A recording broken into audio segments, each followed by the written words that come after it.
eso lo maneja la escuela. Bien. A ver, jóvenes. ¿Ya? A ver, jóvenes. A ver, señor. ¿Ya? ¿Listo? Ya. Entonces, vamos a desarrollar este último tema que tiene que ver con la teoría. Ojo, a varios les falta nota por práctica. ¿Ya? Entonces, entra esto como evaluación. Debe ser un repaso de la parte teórica para esta última parte del curso. Ojo, estoy indicando, faltan tres actividades. Esta es una de ellas. Entonces, acá va a entrar este seminario para el examen. ¿Ya? Son 3 prácticas y 3 seminarios. Ya tienen que entrar ganadores. ¿Ya? No vaya a salir un 10.4 en práctica y el reglamento indica que tengan que tener promedio aprobado. ¿Y cuánto es promedio aprobado? 11, no 10.5, 11. ¿Ya? Por eso me salió 10.9, no es aprobado. Indica reglamento, promedio aprobado y punto. ¿Y cuánto es promedio aprobado? 11. Para el promedio final sí vale medio punto, pero para la parte práctica tiene que tener 11 de aprobado. ¿Ya? No diga que tengo 10.95, no, es jalado. ¿Ya? Les digo eso porque están muy distraídos, están conversando, están haciendo otras cosas, no lo sé. ¿Ya? Entonces la llamada de atención es porque este es tu clasificatorio o no. ¿Clasificas o no? ¿Estamos bien? Listo. Entonces pongan atención, participen y hay que prestarle atención a sus compañeros expositores porque también se han tomado un tiempo de preparar su material. Muy bien. Un ratito voy a dejar la hoja de asistencia para que lo vayan firmando. ¿Ya? Y un momentito para tomar nota de lo que van a exponer. ¿Ya?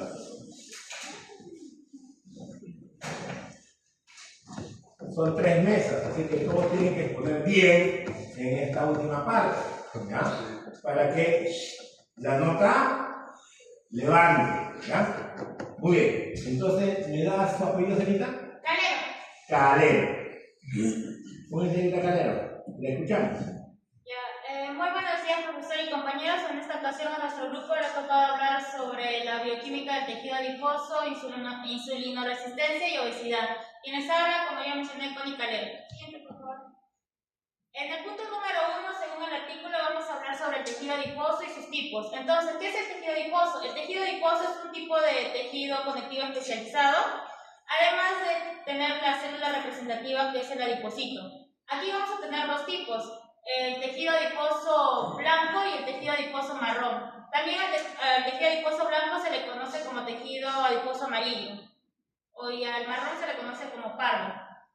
En sí, el tejido adiposo amarillo se va a encargar del almacenamiento energético, aislamiento térmico y además de proteger a los órganos, y tienen una protección mecánica. Mientras por el otro lado el tejido pardo tiene una función metabólica que se va a encargar de oxidar los lípidos para producir calor.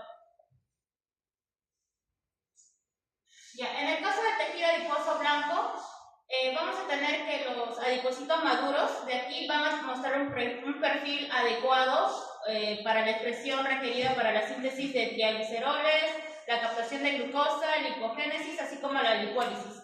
Aquí vamos a tener 2 momentos, uno donde va a haber por ejemplo, en el organismo va a haber mucha energía y otro donde no va a haber energía. Por ejemplo, en el caso de cuando consumimos algún alimento, se van a elevar los niveles de glucosa e insulina, los cuales van a estimular al adipocito a realizar estas vías principales, que sería la captación de la glucosa, lipogénesis y síntesis de triglicéridos. Entonces, aquí tenemos este adipocito. Una consulta, ¿hace glipogénesis? Eso es lo que has mencionado ahorita. No, lipogénesis. Cuidado. Porque si hablamos de glucogénesis, ¿a qué nos estamos refiriendo? ¿Ah? No, si hablamos de glucogénesis, ¿a qué nos referimos? Glucógeno. Formación de glucógeno imposible, ¿sí o no? Ya recuerda que el músculo y tejido hepático se encarga de la glucogénesis. ¿Ya? Entonces, cuidado con eso, ¿ya? Pero lipogénesis sí. Prosigue. Ya. Entonces, como lo mencioné, tenemos 3 vías principales: la captación de la glucosa, la lipogénesis y síntesis de triglicéridos. Entonces acá tenemos que la insulina va a estimular la translocación del transportador Clu4, lo cual va a entrar al adipocito. Entonces acá va a ocurrir lo que es la lipogénesis.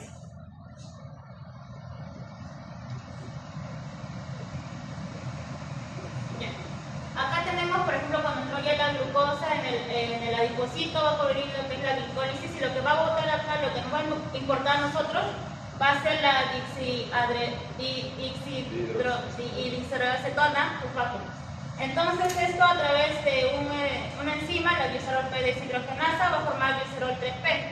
Esto, gracias a los ácidos grasos que van a estar liberados por acá, o sea, y luego se van a activar a acetil, se van a unir a este glicerol 3P y van a formar los triagliceroles. De esta manera vamos a tener triagliceroles almacenados en el adipocito, cuando hay una ingesta de alimentos, pero en el caso contrario sería cuando estamos en ayuno y el cuerpo va a necesitar energía, entonces vamos a hacer lo que es la lipólisis de estos triagliceroles, y sería para poder liberar energía. En el caso del tejido adiposo marrón, su función fisiológica va a ser metabolizar estos ácidos grasos para producir calor. Aquí se puede ver que el adipocito, el marrón, tiene bastantes mitocondrias y pequeñas gotas lipídicas. Esa es una diferencia a comparación del tejido adiposo blanco, ya que el otro solo tiene una gota lipídica grande. Acá tenemos la diferencia que se va a llevar acá es que cuando tenemos en las mitocondrias, lo normal sería que pasen los electrones a través de la ATP sintetasa, y de esa manera se va a fosforilar y producir energía. Pero acá no va a ocurrir eso. Acá vamos a tener, en la parte de la mitocondria, en la parte de acá, vamos a tener la UCP, que es la proteína desacoplante. Entonces, en vez de estar la ATP sintetasa, ella se va a meter acá, por así decirlo, y va a impedir que los electrones regresen. Por lo tanto, en vez de producirse energía química, que sería el ATP, se va a producir energía calor, y así va a liberar calor, y se va a producir calor cuando uno tiene frío. Y luego continuamos, compañero. Ya, en una de las diapositivas figura ahí la presencia de NADPH. Retrocede, nada más. Ahí. ¿Para qué es ese NADPH? Acá. ¿Por qué será importante el NADPH en el adipocito? Para que pueda trabajar con la enzima. Normalmente hay un gran consumo de NADPH en el adipocito. ¿Por qué? Para poder formar glicerol. Otra cosita más. ¿De dónde sale el NADPH? No, no viene del ciclo 3. Vía de las ventosas, ya. Entonces, ¿cuál es la utilidad de la vía de las ventosas? Está dando NADPH, ¿para qué? ¿Síntesis de qué? De ácido graso. Recuerda que en el adipocito también va a haber capacidad de formación de ácido graso, y se requiere NADPH fuera de la utilidad que tiene ahí para la formación de glicerol fosfato. La vía de las ventosas es muy activa en el glóbulo rojo, en el adipocito principalmente, ahí es donde se requiere. En el hígado también hay gran actividad de la vía de las ventosas. Entonces, como estamos hablando de un proceso de lipogénesis, necesariamente tiene que estar funcionando la síntesis de ácido graso. El sistema de producción de ácido graso, ¿cómo se llama? La ATP sintesa, el complejo. El complejo, sí. ¿Cómo se llama? No, es el complejo de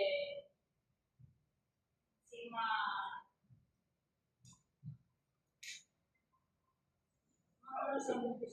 El complejo de la ácido graso sintasa. y ahí hay dos reacciones de reducción, y es por eso que se requiere el NADPH. ¿Ya? Entonces, es para el trabajo biosintético.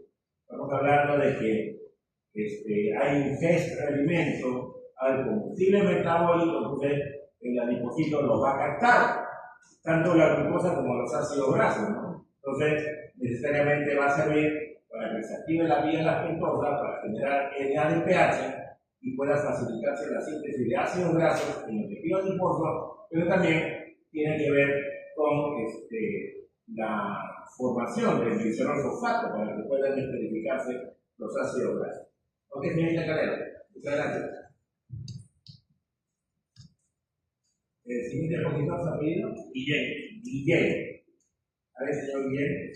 Bien, continuando con la exposición, el segundo punto que se va a tratar son las sustancias lipídicas generadas por el tejido adiposo, en particular por el tejido adiposo blanco, ya que normalmente, bueno, con anterioridad se consideraba que el tejido adiposo blanco era un tejido poco activo, pero en la actualidad se conoce que es bastante dinámico. ¿Por qué? Porque sintetiza y secreta factores lipídicos, pero también proteicos, que intervienen en el proceso fisiológico y metabólico. Como mi compañero explicó, bueno, la lipogénesis, ¿no? Pero en esta parte de las sustancias que se generan a partir del tejido adiposo, hablamos de la lipólisis. Hay, bueno, acá hay un punto, ¿no? La ventaja es el índice intracelular, que se ve en esta parte de acá, ahora lo voy a explicar brevemente, y propiamente dicha la lipólisis, ¿no? Hay unos factores que estimulan la lipólisis. Por ejemplo, tenemos el ejercicio, tenemos también la exposición al frío, también tenemos la tocalamina, me parece que es frío, entre otros factores como también la hormona de En la parte de la lipólisis, tenemos, por ejemplo, cuando se necesita generar energía a partir de esa gran gota de líquido. Eso ocurre en el adipocito. Por ejemplo, también está la noradrenalina. La noradrenalina se conecta al receptor beta-adrenérgico, la cual estimula lo que es la adenina ciclasa, y esta transforma el ATP en AMP cíclico, y esta a la vez estimula lo que es la proteína quinasa A. Esta va a correr a la lipasa sensible a la hormona, lo que va a hacer que el triglicérido pase de triglicérido a diaglicerol y de diaglicerol a monoglicerol. En cada uno de estos procesos se libera un ácido graso, y en el último, el ácido graso liberado se va a ir con la albúmina al torrente sanguíneo a los diferentes tejidos del bolsillo. Entonces, empezamos con esta primera parte. ¿Por qué? Porque las sustancias lipídicas que se generan por el tejido adiposo, lo principal son las ácidos grasos. A partir de la gota lipídica que contiene bastante triacil y glicerol. Siguiente. Bien. Otras sustancias lipídicas que se forman son las prostaglandinas. ¿Cómo? Estas se forman a partir de la ruta biosintética de las prostaglandinas. Los eicosanoides son mediadores de la inflamación. Estos son eicosanoides. Y las prostaglandinas son un grupo de eicosanoides. ¿Cómo es que sucede esto? Los eicosanoides son derivados, son ácidos grasos derivados del ácido araquidónico, que se encuentra en los lípidos de la membrana celular. Entonces, esta se va a derivar a partir de la fosfolipasa A2. Una vez que se deriva, aparece lo que es la enzima ciclooxigenasa. Tenemos un tipo 1 y tenemos un tipo 2. Esta va a convertir este ácido en una prostaglandina G2. Y otra vez va a estar la ciclooxigenasa, lo que va a hacer de forma inestable, que va a ser la prostaglandina H2. Esta va a tener enzimas específicas para cada una de estas prostaglandinas. Las prostaglandinas tienen una función importante, ¿por qué? Porque son mediadores inflamatorios.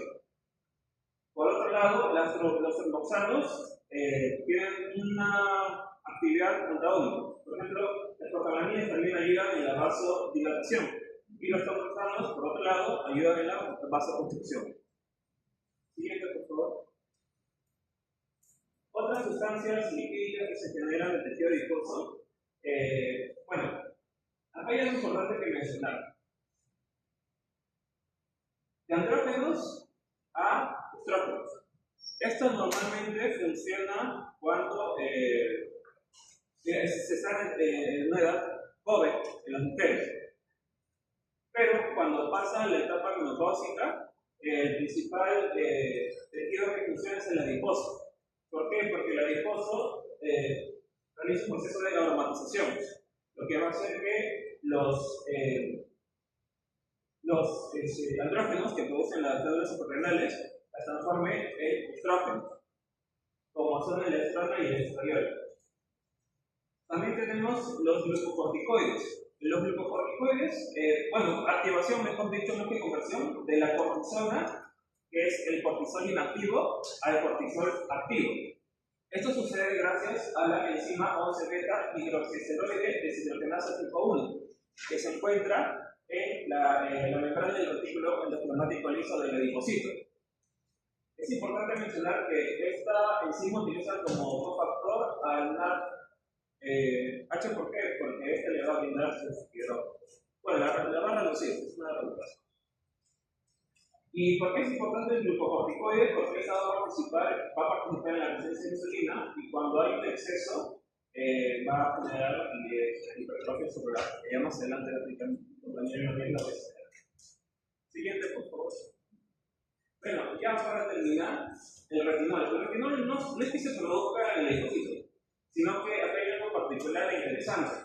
El retinol entra al adipocito, pero no puede estar en estado libre en el plasma del adipocito, ¿no? Entonces pasa que la LRTA, que es el retinol ácido transferasa, lo convierte en este retinilo. Pero como este es hidrofóbico, se mete a la fosfolipídica. Pero no va a estar ahí para siempre. Va a salir cuando se le necesite. ¿Y por qué es importante? Ahora lo veremos.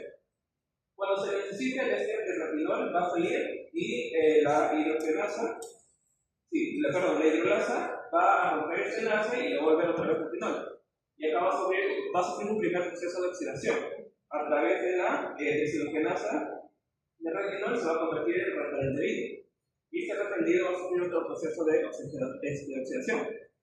A través de la deshidrogenasa, refinaldehído deshidrogenasa, convirtiéndose en ácido retinoico. Este ácido retinoico va a ir al núcleo del adipocito, a los receptores del núcleo del RR y R20. ¿Y por qué es importante esto? Porque esto va a ayudar a regular la adipogénesis. Es decir, que se le va a añadir cuando se necesite crear nuevos adipocitos. Por eso es importante el retinol, que viene a ser la vitamina A. Bueno, eso sería todo mi parte. Ok, bien, muy bien. Gracias. Buenos días nuevamente, mi apellido es Domínguez. Domínguez. Sí. Bien, ahora voy a pasar a hablar sobre los factores proteicos que son generados por el tejido adiposo. Durante muchos años se consideró el tejido adiposo como un simple depósito de grasa, pero actualmente se le ha reconocido como un órgano endocrino, ya que no solamente almacena triglicéridos, sino que también sintetiza y libera proteínas, las cuales son llamadas adiposinas. Estas adiposinas actúan de maneras que son mensajeros químicos de la comunicación del tejido adiposo con otros órganos como el cerebro, el hígado, el músculo, los vasos sanguíneos y el sistema. ¿Libera proteínas o qué es lo que libera? Las adiposinas. Pero esas químicamente, ¿cómo es la estructura?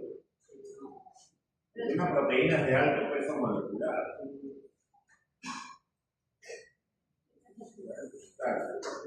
Como tú dices, el tejido adiposo funciona como un tejido endocrino.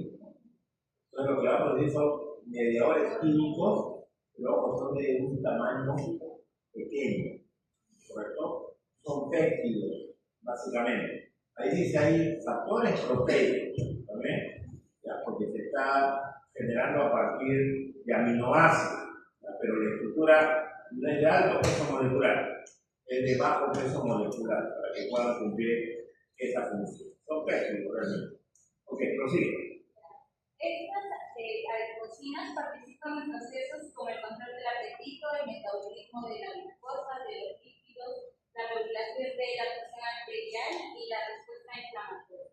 En condiciones normales, estas mantienen el equilibrio metabólico, pero en lo que es el caso de la obesidad, lo que pasa es que hay un cambio en su producción y va a aumentar las adipocinas inflamatorias como el factor de metiloxidil alfa, la interleucina 6 y la leucina, y va a disminuir las protectoras de la red alfa. Y en este caso puede aumentar el riesgo el desarrollo de la resistencia a la insulina y enfermedades cardiovasculares. Siguiente. Una persona obesa tiene gran cantidad de tejido adiposo, ¿no? Y obviamente ese tejido adiposo, como funciona como una glándula de secreción, va a advertir a estos factores, ¿no? Que tenemos la razón de contraparte. Respuesta inflamatoria. ¿Muy bien? Correcto. La leucina fue la primera adipocina en ser descubierta en el tejido adiposo y esta es producida por los adipocitos del tejido adiposo plano. Y en el cuerpo, en la sangre se encuentra en concentraciones que son directamente proporcionales a la cantidad de grasa corporal, o sea, mientras más tejido adiposo haya, mayor será la cantidad de leucina que se libera en sangre. ¿Y cómo que una vez que es liberada al torrente sanguíneo, atraviesa la barrera hematoencefálica hasta llegar al hipotálamo, donde va a actuar el centro de la saciedad. Y allí lo que hace es inhibir al neuropéptido Y, el cual estimula el apetito. Entonces lo inhibe y activa hormonas que producen la sensación de saciedad.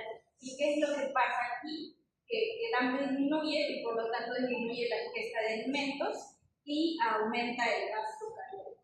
O sea que la leptina lo que hace es que cuando las reservas de grasa aumentan, le dice al cerebro que ya hay suficiente energía almacenada y tiene que disminuir su consumo de y en la obesidad lo que pasa es paradójico porque los niveles de leptina aumentan, pero el hipotálamo ya no responde a la acción de la leptina. Y esto se conoce como resistencia a la leptina.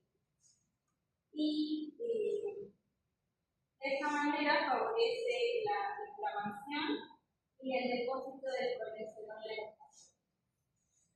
Ahora, la diclonectina es una adipocina exclusiva del tejido adiposo y a diferencia de las otras adipocinas, esta durante la obesidad disminuye su cantidad y actúa mediante dos receptores.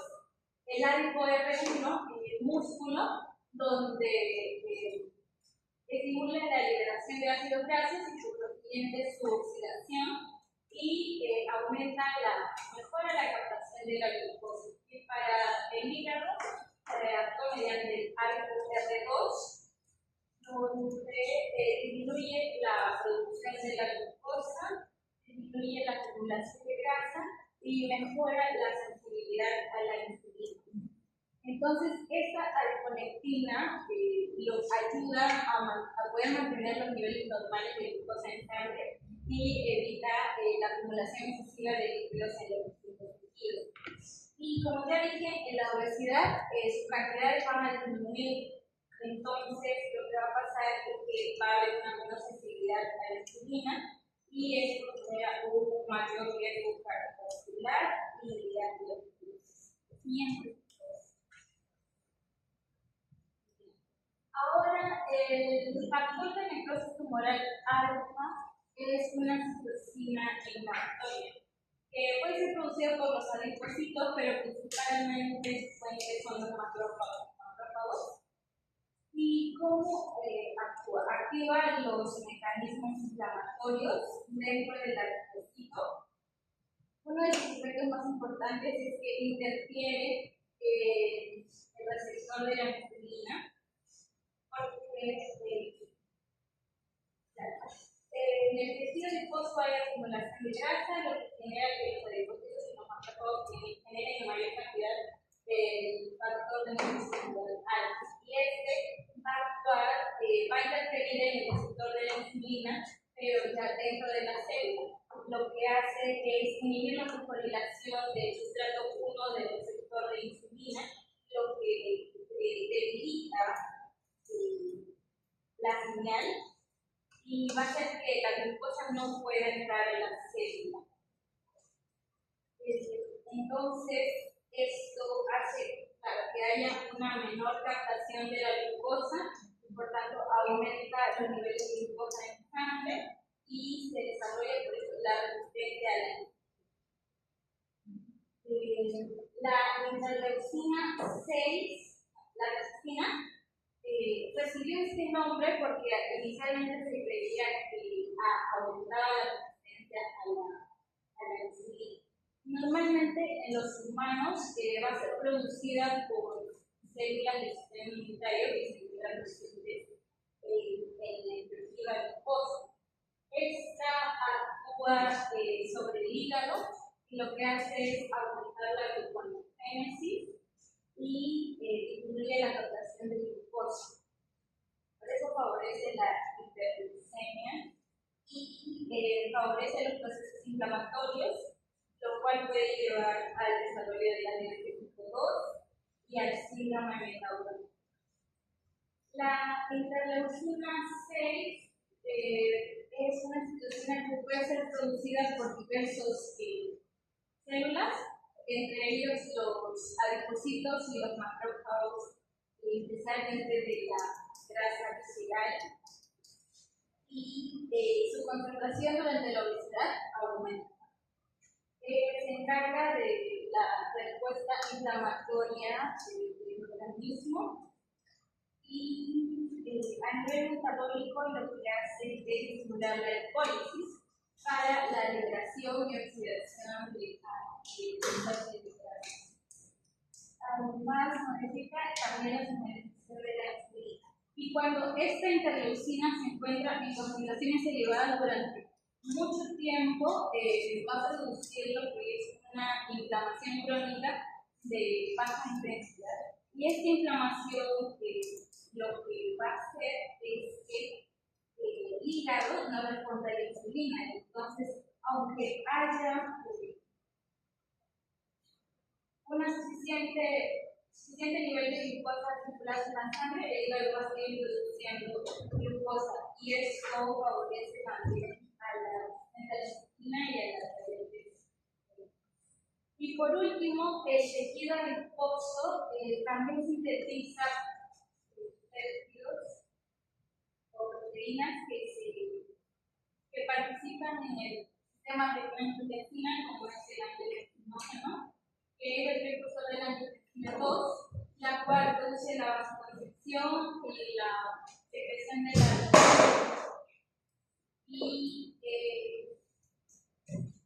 y como resultado va a darse un aumento de la presión arterial, favorece la retención de agua y de sodio y en general va a hacer que el corazón haga un mayor trabajo. Por eso, la obesidad, hay una mayor producción de este sistema, especialmente en la grasa visceral. Normalmente la hipertensión arterial forma parte del síndrome metabólico que está asociado a la obesidad. Eso sería todo. Todo lo último, lo que ha presentado su compañero, lo último, está relacionado concretamente con el estado de obesidad. Luego tenemos que tratar de controlar el sobrepeso.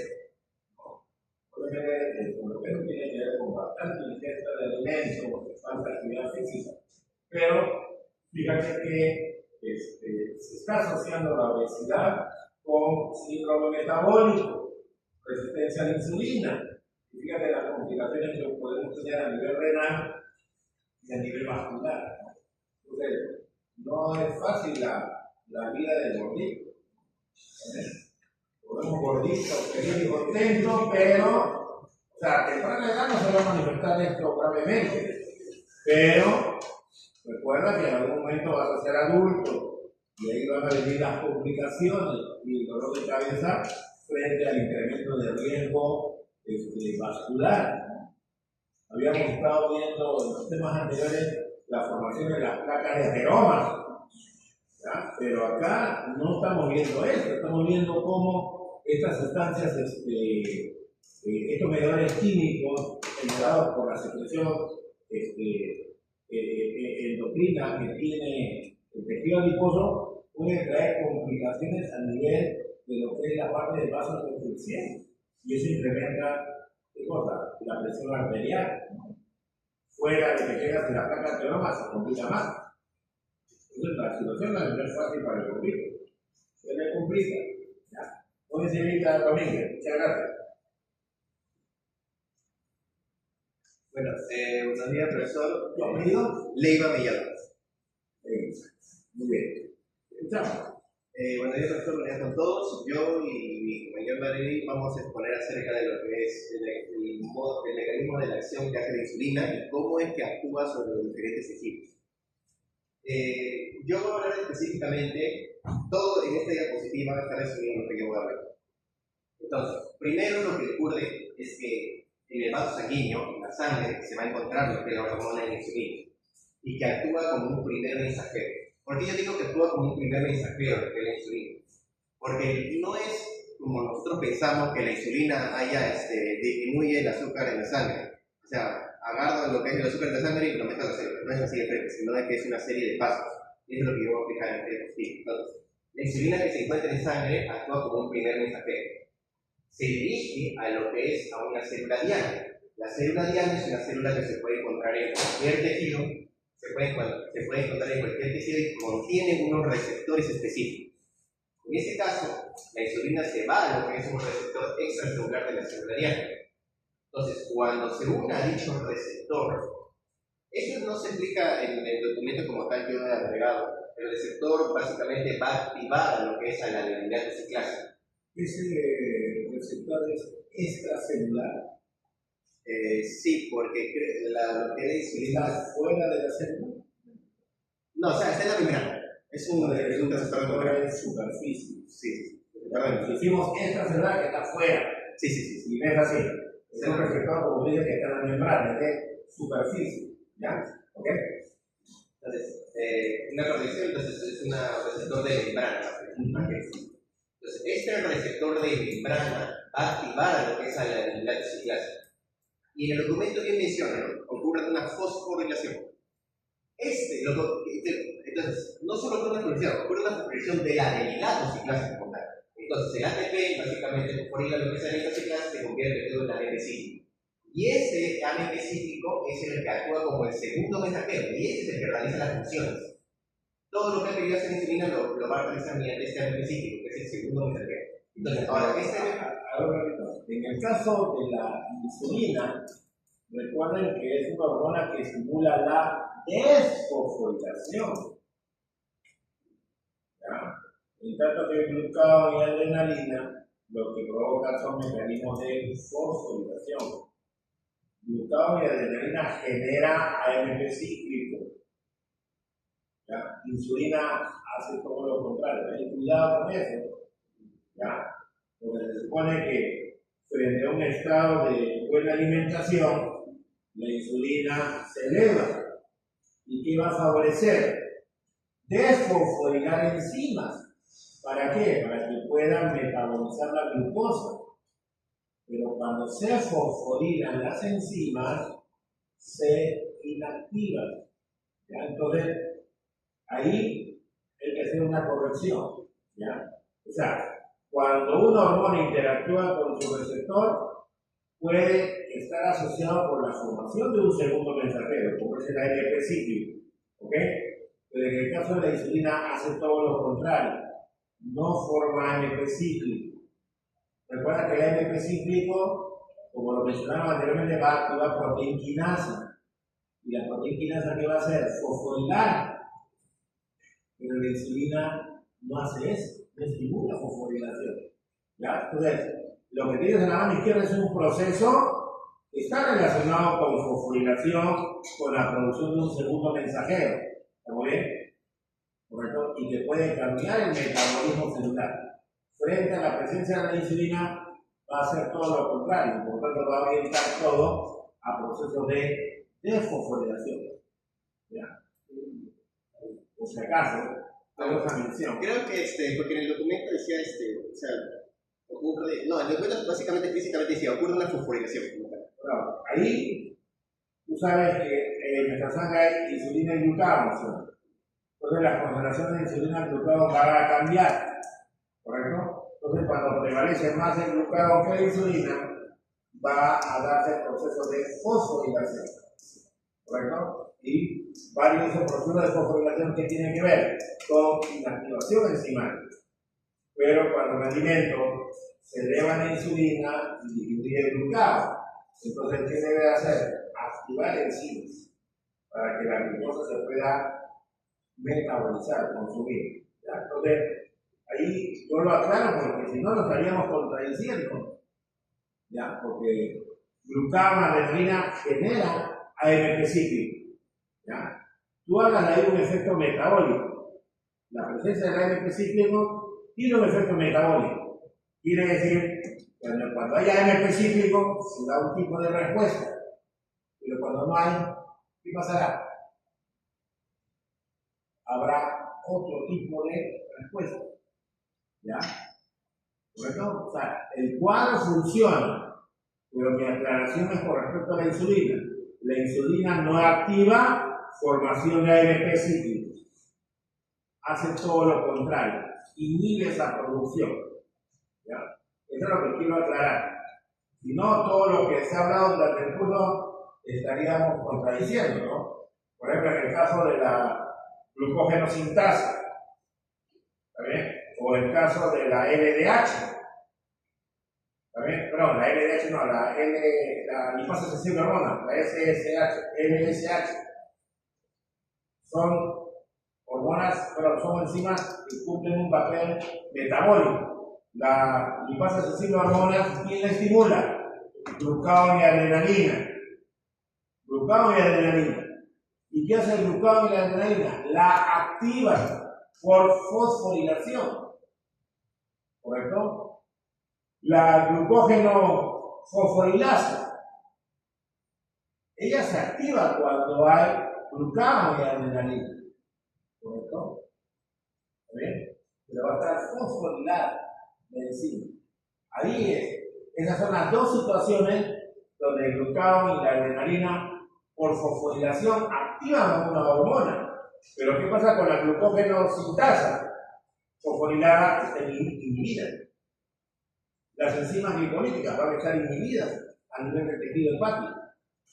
Entonces, para mí esa es una aclaración. ¿Ya? Entonces, el efecto de la presencia de la insulina puede modificar la respuesta metabólica. ¿Por qué? Porque puede deberse a los cambios de formación de AMP cíclico. Hago esa aclaración. Prosigue. Entonces, activando se puede ir por estas dos vías, ¿no? Puede activar lo que es el metabolismo, a lo que se llama el efecto metabólico, o puede activar lo que son los genes, que se va a llamar el efecto glucogénico. Siempre. Ahora bien, vamos a aclarar esa bifurcación de las vías. Entonces, esas dos vías, una vez que ya se haya realizado lo que es el específico, entonces va a ir por dos vías. Una que es el PI3K, AKT y PKB, y la otra vía que viene a ser el MAP. Entonces, la vía del MAP es esta de acá, que va a ser los efectos microgénicos. Y la otra vía del PI3K, PKB, es la de los efectos metabólicos. Ahora sí, sí. La parte mitogénica, ¿a qué se refiere? O sea, mitogénica, o sea, que esto de ahí, el segundo mensajero, va a analizar funciones como, por ejemplo, división celular. Uno también puede ser supervivencia celular. Otro también la diferenciación celular. Que va a tener. Básicamente es división celular, pero con los otros que tienen que estar mencionando, ¿no? Lo diferenciación. Se supone que si hay glucosa, hay combustible metabólico para formar más ácido nucleico y por tanto yo tener la oportunidad de poder facilitar la replicación de manera genética y obviamente la división celular. ¿Sí? Si hay restricción del combustible metabólico, yo no puedo dividirme. ¿No tienes plata, te casas? No, menos vas a tener hijos. No tienes plata. Pero si te abunda la plata, cásate. ¿Cuántas después tendrás nosotros? Tendrás un montón de hijos. Porque plata como cancha, como dice la cuña, ¿no? Puede hacer de todo. Pero la célula juega así. Si hay combustible metabólico, activo eso. Si hay carencia de combustible metabólico, restringo. ¿Bien? La célula trabaja en función ATP. Y si hay una buena disponibilidad de ATP, puedo provocar división celular, diferenciación celular, como lo estás mencionando. ¿Correcto? ¿Y eso quién lo controla? Hormonas. ¿Bien? Entonces, si estás hablando de insulina, obviamente hay glucosa. Y hay, por lo tanto, combustible metabólico, porque estoy en un estado de buena alimentación. Entonces, te puedo dar el lujo de hacerle todo lo que quieras. Multiplicar, dividir, diferenciar. ¿Ok? Listo, prosigue. Ya, parece. Entonces, ya explicando lo que es la vía del MAP, que se encarga de los efectos mitogénicos, y la vía del PI3K, AKT y TKB, que es de los efectos metabólicos. Ahora bien, estas dos vías de acá, estas dos flechas que he señalado, van a funcionar de manera paralela. Es decir, al mismo tiempo, una se va a realizar esta función y también otra función. Pero, o sea, ¿qué es lo que quiere decir todas estas letritas de acá? No, porque no se puede confundir. Es una serie de pasos, una serie de reacciones químicas que va a ocurrir a lo largo del tiempo. Entonces, es como un juego de ese juego de dominó, o sea, que se tumba una flecha así. Esa reacción en cadena. Ajá, una reacción en cadena. Esas son las dos vías. Y que va a realizar, como ya he dicho, una reacción mitogénica y reacciones metabólicas. Las reacciones en cascada, que le llaman. Cascada. Y bueno, ahora bien, hablando de lo que son las funciones de dichas vías, ¿ya? Y justamente lo que me había preguntado ustedes. Ahora bien, esta vía de acá se va a encargar de los efectos metabólicos, activar el metabolismo. Es decir, allí esta vía va a ver si se va a usar la energía para las diferentes reacciones químicas o se va a guardar dicha energía. También básicamente es llevar lo que es, en simples palabras, la glucosa dentro de la célula, disminuir lo que es el azúcar de lo que es la sangre y llevarlo a las células. Y también estimular lo que es la síntesis del glucógeno y también el glucógeno, estimular lo que es la glucógeno. O también que es válido decir, inhibir lo que es la glucólisis. Lo contrario. ¿Cierto? Pero ese AMP cíclico sí puede de alguna forma fosforilar al receptor de la insulina, que es otra cosa. ¿Ya? El AMP cíclico puede activar proteínas que tienen que ver con el efecto metabólico, pero también puede de alguna forma modificar al receptor de la insulina para que éste estimule otros procesos. Es decir, lo vas a poder encontrar dentro de la bibliografía. A ver, ¿qué más? Y bueno, justamente se pregunta, ¿no? Los efectos mitogénicos, ¿no? De la vía del MAP. Entonces, esto se va a encargar de lo que es la protección de la célula, es decir, división celular, de mitosis. Otro también la diferenciación de celular, es decir, que una célula normal puede originarse células especializadas, células, por ejemplo, de neuronas, de los glóbulos rojos, también estamos hablando de lo que son las distintas células que se pueden hacer. Y por último, la supervivencia celular. En el caso de lo que es el efecto específico en el músculo esquelético. Ahora bien, lo que se va a realizar aquí es que va a incrementar lo que es un transporte de la glucosa. Es decir, que de la sangre se va a ir a lo que es a la célula del músculo esquelético, mediante un transportador que lo va a explicar mi compañero, que es el GLUT4. Y lo último también es promover la síntesis del glucógeno, ¿no? O sea, a partir de la glucosa, formar lo que es el glucógeno, que va a servir también para la contracción muscular. Bueno, ahí tiene que decir el glucógeno a la glucógeno, entonces hay que decir la glucógeno sintasa, porque va a sintetizar el glucógeno. Y ahí sí, la glucógeno sintasa, en presencia de insulina, está desfosforilada. ¿Y quién facilitó la desfosforilación? La insulina. Muy bien. Ok, jóvenes. Continuamos con Chaiko. Muy bien, se llama. Tony. Ya. insulina en el hígado. Primeramente voy a mencionar su concepto normal y después vamos a hablar sobre la insulina resistencia. Primero, el hígado se encarga de la síntesis de glucosa. ¿Qué hace la insulina? La insulina activa la hormona, la proteína que ya sabe, que se llama adrenalina. ¿Y qué pasa con esta proteína? A ver, esta proteína inhibe al glucógeno sintasa que nace 3 beta. ¿Y qué pasa con esto? Esta glucógeno sintasa, como lo inhibe, la glucógeno sintasa queda activa y como vimos en la clase de glucogénesis, la glucógeno sintasa se utiliza el glucógeno en el hígado. Ya casi se utiliza el glucógeno. Por otro lado, tenemos la lipogénesis, no, es para fijar grasas a partir del glucógeno. En este caso, la insulina fosforiliza. La insulina fosforiliza, hace que la proteína de unión de elementos celulares, no sé qué es una papel de protección, se active en el núcleo. ¿Y qué hace en el núcleo? Que los genes se activen, proveniendo así la formación de acetilcoenzima A carboxilasa y el ácido graso sintasa, que estos dos, como vemos en clase, hacen que la acetilcoenzima A transforme malonilcoenzima A y el malonilcoenzima A, gracias al PAS, transformen ácido graso, que estos dos subgrupos se lucen como grasa. Y tenemos entonces que es que inhibe la glucogénesis. ¿Qué pasa con la insulina? La FAS tiene ácido graso. ¿Qué? FAS, ácido graso sintasa. El sistema del ácido graso sintasa. ¿Qué pasa? También inhibe la gluconeogénesis. ¿Qué pasa con esto? Entonces se comida totalmente. La insulina activa a la proteína antióxidas. ¿Y qué pasa con esto? Esa proteína fosforiliza a la COX-01, que es otro factor de función. Y esto de acá está en el núcleo y sale el citoplasma. Y como sale el citoplasma, esto hace que disminuya la producción de la fosfoenopiruvato carboxilasa PCK y también la PCPA. Y como ya saben estos dos, este es el bioma que inicia la gluconeogénesis y eso es el sistema que termina la gluconeogénesis. Pero ¿qué pasa? Voy a hablar después de ¿La insulina qué hace? ¿Estimula la gluconeogénesis? No, inhibe la gluconeogénesis. Ahora, ¿qué pasa con, digamos, la insuloresistencia? Después voy a hablar exclusivamente sobre eso. Pero para adelantar, ¿qué pasa con eso? Digamos que altera estas tres vías. Primero, bloquea la síntesis del glucógeno. La bloquea. Esta vía no funciona.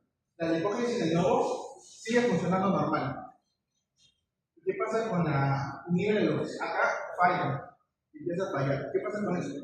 Como esto es normal, síntesis de glucógeno, entonces ya no produce el glucógeno. El hipógeno sigue produciendo ácido graso, se sigue produciendo grasa. ¿Y qué pasa con la génesis? En este caso, a pesar que hay presencia de insulina, el COX-01 sigue activado. Y como sigue activado, esto de acá, en vez de bajar, disminuir, aumenta. O sea que también produce glucosa. Aumenta la producción de glucosa en su resistencia. O sea que tenemos que la insuloresistencia produce grasa y glucosa. ¿Siendo por favor? Y ahora vamos a hablar sobre la acción de la insulina en el dispositivo adiposo. Ya, recuerden acá que está hablando tu compañero de vías metabólicas que ya ustedes han visto en teoría. ¿Ya? Estamos en el tercer capítulo, le interesa la parte de lípidos ahorita, ¿no? Entonces recuerden que vamos a sintetizar ácido graso. El ácido graso, ¿cómo lo construimos? A partir de acetilcoenzima A. Entonces, recuerda que el acetilcoenzima A, ¿quién lo brinda? El citrato. El citrato se acumuló en la mitocondria. La biosíntesis de ácido graso se da en el citosol. El citrato sale hacia el citosol y aporta acetilcoenzima A. Y ese acetilcoenzima A debe ser empleado para construir ácido graso. Pero para la construcción de ácido graso, ¿qué necesito? Acetil, pero también requiero de malonilcoenzima A. ¿Correcto? Entonces, la acetilcoenzima A carboxilasa es la que carboxilas a la acetilcoenzima A para formar malonilcoenzima A. Pero esa enzima estaba inactiva, como fosforilada. Pero como estoy alimentándome y hay insulina, la insulina que hace con la con la acetilcoenzima A carboxilasa, la desfosforila y la activa, y por tanto permite formar malonilcoenzima A. Además, la insulina, ¿qué va a hacer? Estimular la vía de las pentosas. ¿Para qué? Para tener NADPH. Y el sistema de ácido graso sintasa necesita de acetil, malonil y NADPH. ¿Para qué? Para sintetizar ácido graso. Eso es lo que ocurre en el tejido hepático desde el punto de vista de lípidos, triglicéridos, ¿correcto? Ya lo de carbohidratos ya lo hemos visto, glucógeno, síntesis, ¿no? Y en el hígado, cuando hay buena alimentación, la gluconeogénesis no funciona. Formamos glucógeno de reserva, pero no formamos glucosa. ¿Por qué razón? Porque tenemos glucosa en abundancia que viene por la vía exógena. ¿Ok? Muy bien, ahora va a hablar su compañero de la parte del tejido adiposo. Escuchamos, Carlos. Usualmente en el pecho la situación de la lipólisis y la lipogénesis y captación de la glucosa. Primero hablamos de la situación de la lipólisis. En este caso, la insulina otra vez activa la proteína AKT. ¿Qué pasa con esta proteína espinasa B? ¿Qué pasa con esto? Activa a la fosfodiesterasa del B. ¿Qué pasa? Otra vez. ¿Qué pasa con esto? Esta fosfodiesterasa del B destruye al AMP cíclico, o sea, lo disminuye. Y como hay poco AMP cíclico, se inactiva la proteína PK, la proteína quinasa A. ¿Qué pasa con esto? Como esto se inactiva, esta proteína actúa directamente activando el HCG, la hormona de la hipófisis y hormonas. Y como se inactiva y el HCG no funciona bien, ¿qué pasa con esto? Los ácidos grasos, hay menos ácidos grasos en sangre porque todo se acumula en grasa. Recuerden que la LSH, la lipasa hormona, degrada grasa. El tejido adiposo guarda grasa. Entonces, acá me está poniendo la condición, hay insulina. Entonces, cuando tú te alimentas bien, ¿qué debe pasar con la grasa del tejido adiposo? Se debe deformar. Entonces, debo de almacenarla. Entonces, no puede haber lipólisis. En tanto que si yo estoy en ayuno, habrá glucagón, habrá adrenalina si hago ejercicio, ¿y qué va a pasar? La LSH se va a activar. Entonces, ahí partimos desde su premisa de su compañero. Acción de la insulina. Entonces, hay insulina. Entonces, estoy alimentando. Entonces, yo debo de guardar reservas. Debo de formar grasa. Y no la debo de degradar. Entonces, ¿qué está señalando ahí su compañero? Que la insulina estimula la desfosforilación de la LSH.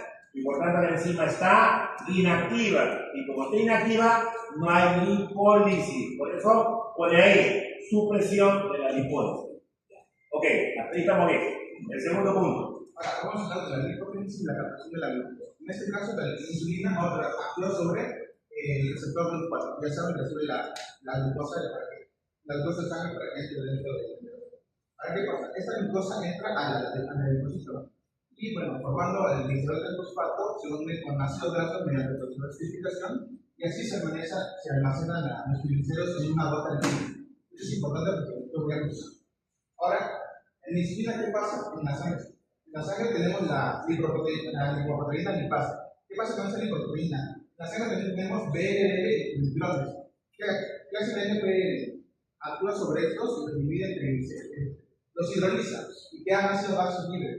Estos ácidos grasos son capturados por los adipocitos para volver a almacenarlos. ¿Qué pasa cuando hay insulina resistencia o resistencia de insulina? En este caso, acá actúa la TNF alfa, que no me acuerdo era Factor de necrosis tumoral. Factor de necrosis tumoral. ¿Qué hace esto? Que digamos, como dije acá, los glicerols se almacenan en gota lipídica. ¿Qué hace esto? Esto de acá inhibe a una proteína llamada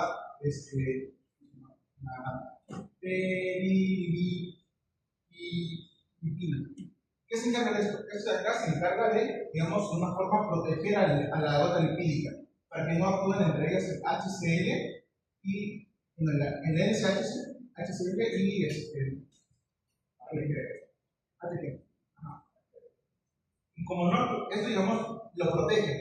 Pero ¿qué pasa cuando se activa esto? ¿Qué pasa? Digamos que esta barrera desaparece y solo queda ahí la gota lipídica. ¿Y eso qué hace? Que el HCl venga a, digamos, a liberar ese ácido graso.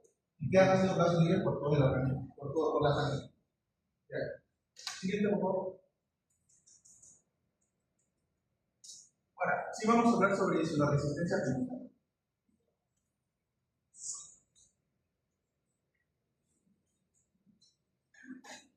Si ustedes una condición en el cuerpo no responde bien a la insulina, tanto en el músculo, el hígado y el tejido adiposo. ¿Ya qué pasa con la? Primero, solamente hay 4 pasos. Primero, se acumula grasa, acumulación de grasa intracelular. ¿Qué pasa con esto? Que hay exceso de ácido graso libres en la sangre. Y estos ácidos grasos libres entran tanto al músculo y al hígado, lo que provoca que aumenta el diacetilcerol. Esto empieza a aumentar. Como empieza a aumentar el diacetilcerol, hace que se activen isoformas del PKC. En este caso, el PKC, la proteína quinasa teta, que se activa en el músculo, y la proteína quinasa C, la proteína quinasa C, que se activa en el hígado. ¿Qué pasa con eso? Que cuando la PKC se activa, normalmente la PKC se activa en la normal, se fosforiza el IRC, pero en tirosina, en residuos de tirosina. Eso es lo normal. Pero ¿qué pasa en este caso? Ese sustrato no se forma tirosina, se forma serina 307. ¿Y qué es esto acá que es serina 307? Inhibe a la fosfatidilinosoltrequinasa. ¿Y qué hace esto? Como la fosfatidil, la PTK está bloqueada, el AKT no se activa. Y como vimos antes, el AKT está en bastantes procesos relacionados con la insulina. ¿Y qué pasa con esto? Que la glucosa no transloca. ¿Qué quiere decir esto? Que, digamos que la glucosa no pasa, no capta bien la glucosa. Por otro lado, tenemos la PCK3 activa. ¿Qué pasa? Esto también lo hablamos al inicio, que se encarga de bloquear la síntesis del glucógeno, o sea que deja de formarse el glucógeno. Y también activa la COX-01 que es en el núcleo, o sea que hay una activación de gluconeogénesis. Siguiente, por favor. Ahora, esto de acá es, digamos, una síntesis de todos los procesos que hemos visto antes, pero relacionados con red. Por ejemplo, ¿qué pasa en el núcleo? ¿Qué pasa? Que la GLUT4 está transportada. Viene la sangre que viene lo de la glucosa. ¿Qué pasa con la glucosa? La GLUT4, como no funciona bien, capta sí glucosa, pero capta un porcentaje menor al 60% de una persona normal. O sea, que queda glucosa libre. Y esa glucosa queda en la sangre. Y como queda en la sangre, ¿dónde tiene que ir? Tiene que ir al hígado. Ahí el hígado recibe todo. Entonces esa glucosa sangre no captada va directo hacia el hígado. ¿Y eso qué hace? Que la proteína aumente la producción de la proteína liviana al elemento regular, la SPBC, y hace que aumente la lipogénesis en el hígado, o sea, que llama grasa. Ahora, ¿qué pasa con todo esto? También en el hígado tenemos la gluconeogénesis activa, o sea, porque está el COX-01 activo. Como bueno, PCK se aumenta, grasa, la gluconeogénesis activa, y que como hay glucosa, hay grasa, hay glucosa. ¿Qué pasa con la estado de hipertensión? Siguiente, por favor. En el síndrome metabólico va a haber la caracterización del estado de la resistencia de la insulina, el estado de hiperglucemia y tenemos la formación de hígado graso. Recuerden que ahí está mencionando que se está activando la lipogénesis, pero se está activando de más. Recuerda que el hígado sintetiza grasa y la exporta mediante la VLDL. Pero acá, frente al problema del síndrome metabólico, la resistencia a la insulina, estamos viendo que el hígado está trabajando de más y esa grasa no se va a poder exportar y se queda y se genera el llamado hígado graso. A ver, ¿qué más? Charlie. Como dije, las grasas aumentan. O sea, el hígado tiene, aparte de tener grasas, el hígado quiere liberar grasas. O sea, tiene grasas en la sangre y tiene grasas en el hígado. El hígado tiene que seguir trabajando, o sea, que aumenta la producción de BLDL1. Y eso que ocasiona una dislipidemia, un aumento de triglicéridos en sangre. El suelo está lechoso ahora, blanquecino, no cristalino ni amarillo. A pesar de sus esfuerzos por liberar el BLDL1 en la sangre, no puede liberar toda esa grasa. ¿Qué se queda? Se quedan triglicéridos en los hepatocitos. Y esto puede, como se acumula, forma una esteatosis. Y cuando ocurre una inflamación, se forma una esteatohepatitis que puede producir una fibrosis, una cirrosis, hasta un carcinoma celular del hígado. Eso es síntomas del hígado graso mal alcohólico. Y eso es. Esas son las complicaciones. Ajá. Eso es en síntesis todo lo que hablé anteriormente, presentados en el músculo, hígado. Ahora hay que pensar bien qué vas a hacer, cuánto vas a comer, ¿no? Y si deseas o no hacer actividad física. Mira todas las complicaciones de algo tan sencillo. De comer nada más, pero comer lo apropiado. ¿No? Si tenemos malos hábitos alimenticios, las condiciones del medio, ¿no? Ambientales, al final, a lo largo vamos a salir perjudicados, ¿no? Entonces, no es bueno estar obeso, no es bueno estar gordito, ¿no? A veces por el estrés, el trabajo, la falta de tiempo, somos consecuentes a eso, pero no es bueno. Fíjate, terminar con un hígado cirrótico, ¿no? Entonces eso es malo. Solamente tenemos un hígado nada más. Entonces trae bastantes complicaciones eso. Fuera de que vas a tener problemas con la glucosa, vas a tener problemas renales, vas a tener problemas de coagulación, vas a tener problemas de infecciones, ¿no? O sea, entrar en esta situación va a ser mucho más complejo, ¿no? Entonces, ustedes que son más jóvenes, hay que tratar de pensar bien qué vamos a hacer frente a nuestro estilo de vida para no tener estas complicaciones que generalmente se dan en personas adultas. Pero ahora todas estas complicaciones se están dando a temprana edad. Y todo parte de la dieta, hábitos alimentarios. Otra cosa es que ya tengas tú condiciones genéticas. Y bueno, ya no podemos hacer nada frente a eso, ¿no? Ya sabes tú que hay cierto tipo de mutaciones que se pueden transmitir de una generación a otra generación. Bueno, así me hicieron, así me quedo. ¿Correcto? Porque la falla viene desde fábrica, ¿sí o no? Pero todo esto que están explicando es por nuestros hábitos. Y eso sí lo podemos corregir. ¿Correcto? Si no, vamos a terminar con todas estas complicaciones que están mencionando sus compañeros, ¿no? Entonces, el tejido adiposo no es solamente un reservorio de grasa, sino tenemos un tejido glandular que produce mediadores químicos que van a afectar nuestro metabolismo, y principalmente las sustancias que son inflamatorias, y fuera de las alteraciones que se van a tener en el tejido hepático principalmente. Ok, Charlie, muchas gracias. Finalmente, Peña. Buen día, profesor y compañeros. ¿Por qué no asunto a su compañero? No hagan bullying. Ya, pues déjense de cosas. Yo sé que ya celebraron su día, pero ya. Son más. No somos. Es diferente, ya estamos Matías Peña. Ya, a ver, Peña, te escuchamos. Ya me conocen, yo soy Sebastián Peña y en esta ocasión voy a hablarles acerca de la bioquímica de la obesidad, que va a servir como un especialista de todo lo que está conversando en este momento, ¿no? Entonces, aquí tenemos a nuestro protagonista, el adipocito, que es esta célula que se encarga de almacenar la grasa, almacenar la energía, ¿no? Pero entonces, ¿cómo definimos la obesidad? La obesidad ocurre por este desbalance energético que ocurre cuando nosotros ingerimos más de lo que gastamos, ¿no? Mayor ingesta energética, menor gasto energético.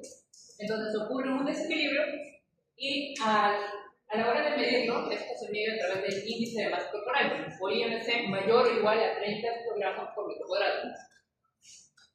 Cuando esto pasa, en nuestro adipocito ocurren tres cosas. Uno, la hipertrofia. Este adipocito se agranda más de lo normal. La hiperplasia se multiplica, aparecen más adipocitos. Y el tercero, que es un desequilibrio hormonal. Por ejemplo, tenemos la adiponectina, que es parte de la regulación hormonal de los adipocitos y sirve para aumentar la entrada y oxidación de ácidos grasos en el músculo e inhibir la gliconeogénesis hepática. Pero esto se va a reducir, va a tener niveles disminuidos mientras más adipocitos obesos o adipocitos disfuncionales haya. Entonces, cuando nosotros tenemos una mayor cantidad de adipocitos disfuncionales, va a ocurrir que estos van a pedir ayuda. Al estar inflamados, van a buscar la ayuda de los macrófagos. Estos macrófagos son los M2, que tratan de, que son protectores y antiinflamatorios. Sin embargo, aquí aparece nuestro antagonista, digamos, en esta historia, que es el factor de necrosis tumoral alfa. Este convierte a los macrófagos de estado M2 a estado M1, y en este estado son proinflamatorios. También este factor de necrosis tumoral, como ya hemos visto, y nivelación de la proteína perilipina, y esto permite que haya más ácidos grasos libres en nuestro torrente sanguíneo. Al haber más de estos viajan hacia el músculo esquelético. Y todo esto termina favoreciendo mediante la secreción de citoquinas proinflamatorias, como son esta y el MSP1, termina favoreciendo un efecto sistémico que es toda esta cadena bioquímica que estaba explicando el compañero antes. Entonces, cuando viajan a través del torrente sanguíneo y llegan al músculo esquelético, estos son captados y se convierten en intermediarios llamados diacilgliceroles. Esto ocurre a través de la proteína C, o de proteína C, como ya hemos visto. Pero esto a su vez genera resistencia a la insulina. Y la resistencia a la insulina interfiere con los transportadores GLUT4 que nosotros ya conocemos para la captación de glucosa en sangre. Al no haber captación, tampoco hay conversión a glucógeno. Esto genera un defecto en el transporte de glucosa y, como ya explicó también mi compañero, una menor síntesis de glucógeno en un 60% menor. Eso significa que nuestros músculos no van a tener suficiente energía para funcionar correctamente. Luego, al haber todos estos fallos, el azúcar y la grasa vuelve al hígado, en donde va a tener tres fuentes va a estar completamente saturado, digamos, por tres fuentes. El primero son los ácidos grasos que van a regresar. También la resistencia a la insulina va a generar la gluconeogénesis, haciendo que el exceso de cantidad de glucosa en sangre vuelva a pasar por esta vía. También la resistencia a la insulina, como ya hemos estudiado, evita que actúe la glicoproteína lipasa, y eso va a hacer que los remanentes de kilomicrones lleguen con un exceso de triglicéridos, igual que los VLDL. Esta es la tercera. Y lo segundo es que, a pesar de que está existiendo este mecanismo de resistencia a la insulina, insulinoresistencia, aún así se va a acelerar la lipogénesis hepática por el exceso de cantidad de grasa que se tiene que trabajar. Y el hígado intenta defenderse de alguna forma, intenta contener el exceso de grasa que tiene a través de la generación de VLDL1, que es el VLDL pero más cargado de triglicéridos. Y al haber una progresión de esto durante muchos años o muchos meses, se generan estos efectos negativos que ya conocemos. Primero la esteatosis con inflamación, cirrosis, el cáncer hepático y hasta la muerte.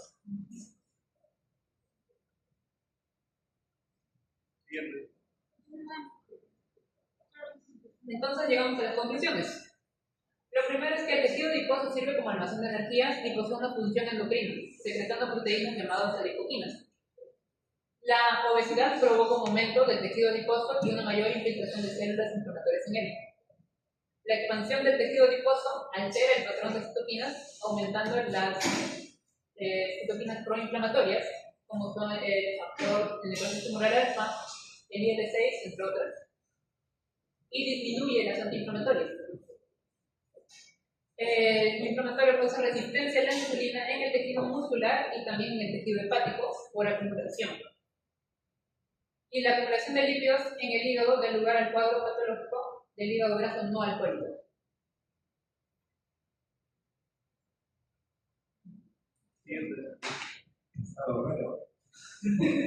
Gracias.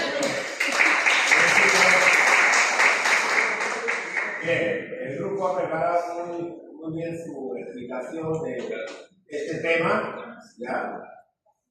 Felicitamos a los expositores. Muy bien. 10 minutos de reposo para empezar la práctica. No hay pasito hoy día.